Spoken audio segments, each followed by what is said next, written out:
Hi friends, I hope you are doing well. Today we will talk about how to fix or how to solve the problem of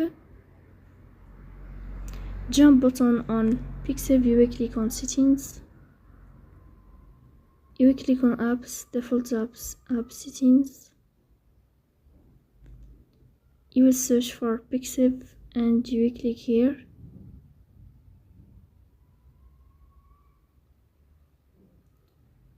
You will go to this window of first stop and you will click OK.